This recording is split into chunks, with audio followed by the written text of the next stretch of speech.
De volta com o programa Papo Saudável aqui pela TV Cidade, hoje falando sobre AVC, com o Dr. Agamenon Ilse Bittencourt, angiologista e cirurgião vascular. O Dr. Agamenon também é mestre, tem mestrado e doutorado pela Faculdade de Ciências Médicas, a Santa Casa de São Paulo. Dr. Agamenon, nós falamos no primeiro bloco sobre a conceituação do AVC, do acidente vascular cerebral, e agora é necessário que a gente fale do tratamento, né? Colocar que existe sim a possibilidade de se reverter um quadro de AVC e falar um pouco da evolução dessa técnica, desses procedimentos. Em primeiro lugar, doutor, como é feito o tratamento do AVC a partir do momento que é diagnosticado? Como funciona esse tratamento? O tratamento é diferenciado, pois como existem dois tipos de AVC, o isquêmico e o hemorrágico, também existem dois tipos de tratamento.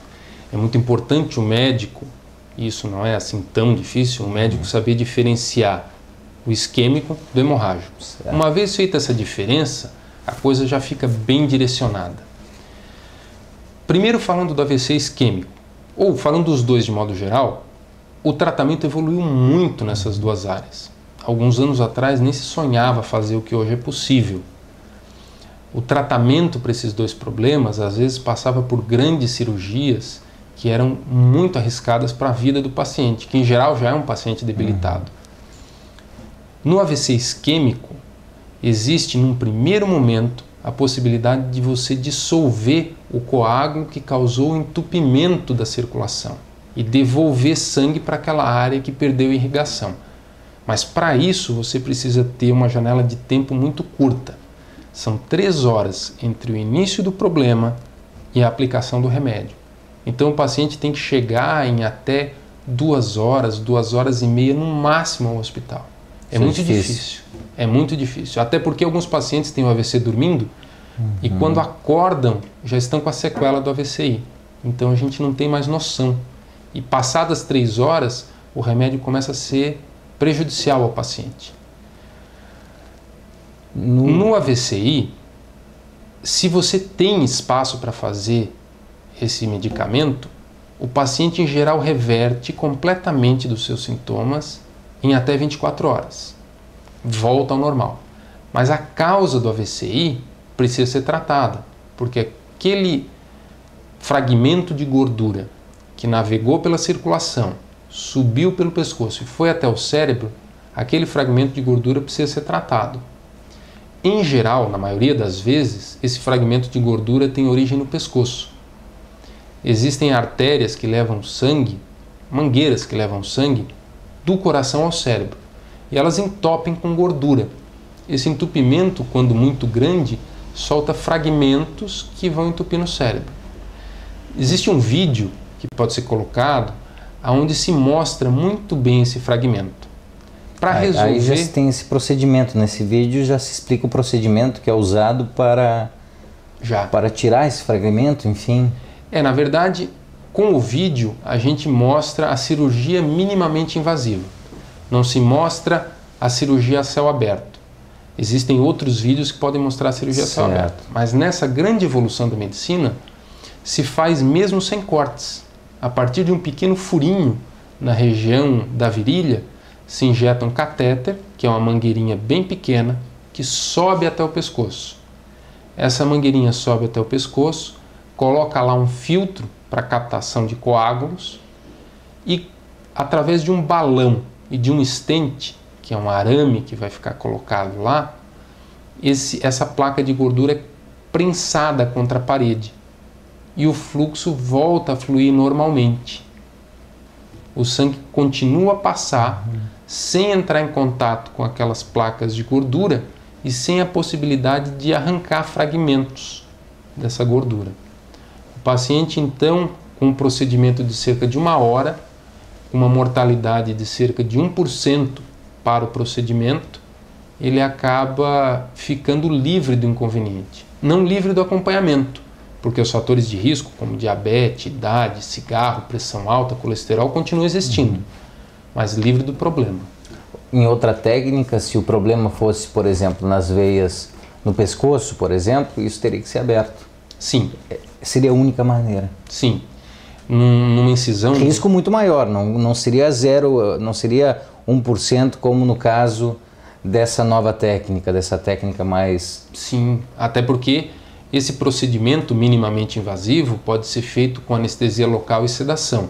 E o outro procedimento já é feito com anestesia geral, o que embute também o risco da anestesia em si.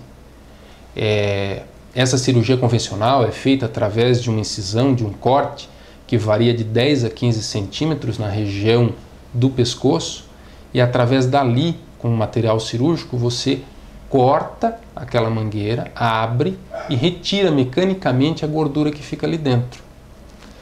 Tempo de recuperação nem se fala então desse paciente, né? Não, nem se fala. Na técnica minimamente invasiva não existe sequer ponto. O paciente só tem um furinho. Como que eu vou diagnosticar essa gordura existente nas artérias ou veias, eu chamo? Artérias. Nas artérias. Como que eu faço esse diagnóstico dessas gorduras? É possível?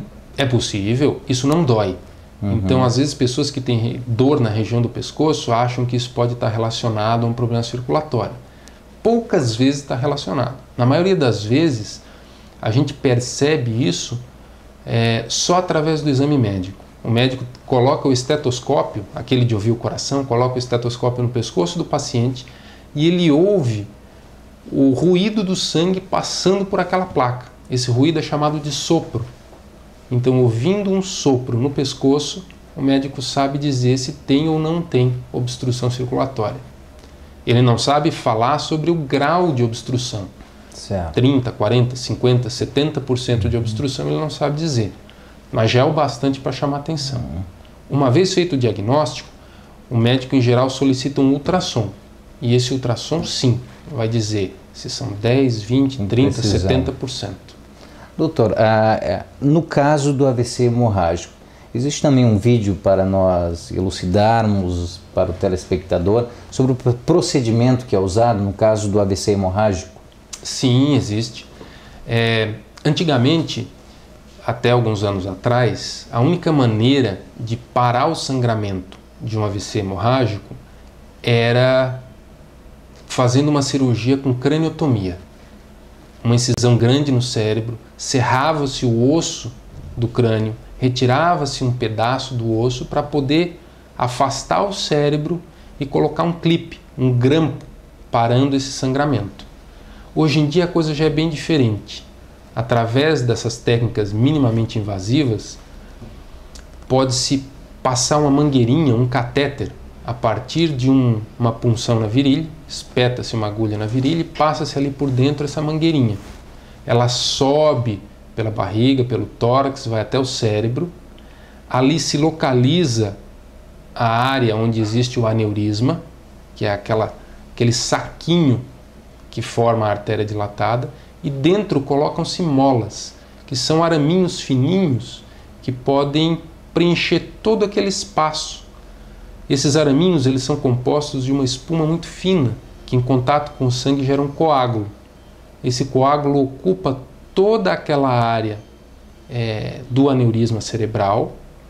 Depois cria-se uma nova pele, um novo endotélio ali por cima, e o paciente é considerado curado. Foi isso que se fez com a Sharon Stone. Ela estava em casa, ela teve um quadro clássico, uma dor de cabeça muitíssimo forte, um vômito em jato, e logo em seguida desmaiou. Foi ao hospital, lógico, muito rapidamente, fez-se o diagnóstico lá na emergência, levaram ela ao centro cirúrgico e no mesmo momento ela já fez o procedimento. Então parou-se o sangramento e ela teve capacidade de recuperação muito grande. E nós voltamos na semana que vem, com certeza, com outro assunto interessante, com outro assunto esclarecedor da área da saúde. Acesse o nosso site www.tvcidade.net. Obrigado pela confiança, obrigado pela audiência. Voltamos na semana que vem. Um grande abraço e até lá.